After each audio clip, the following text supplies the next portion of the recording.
అండి ఇవాళ రెసిపీ బీర్నీసు పచ్చి కొబ్బరి అండి. ఇలా తురుముకోవాలి. క్యారెట్, ఆలుగడ్డ, ఉల్లిగడ్డ, పచ్చిమిర్చి, కొత్తిమీర, ఆవాలు, జీలకర్ర, 2 పచ్చిమిర్చి, క్యారెట్ వేసుకున్నాక 2 మినిట్స్కి ఆలుగడ్డ వేసుకోవాలండి. ఆలుగడ్డ వేసుకున్నాక 2 మినిట్స్కి ఉల్లిగడ్డ వేసుకోవాలండి.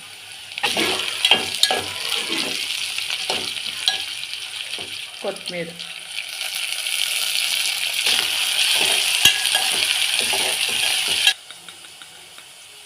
ఆలుగడ్డలు క్యారెట్లు వేగాక పసుపు వేసుకోవాలి.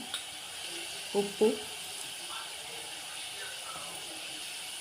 అల్లం పేస్ట్, కారము, బీర్నీస్ వేసుకోవాలండి. ఇవన్నీ వేసుకున్నాక సిమ్లో పెట్టి ఉడికించుకోవాలండి. మంచిగా కలుపుకోవాలి.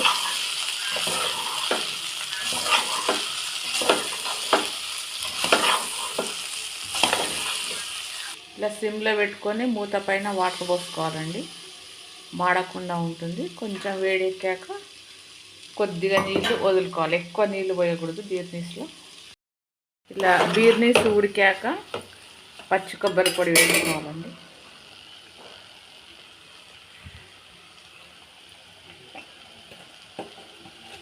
ఇలా కర్రీ చేసుకోవడం వల్ల చపాతీకి, పూరీకి బాగుంటుందండి. టేస్ట్ చాలా బాగుంటుంది పచ్చి కొబ్బరి వేసుకుంటే.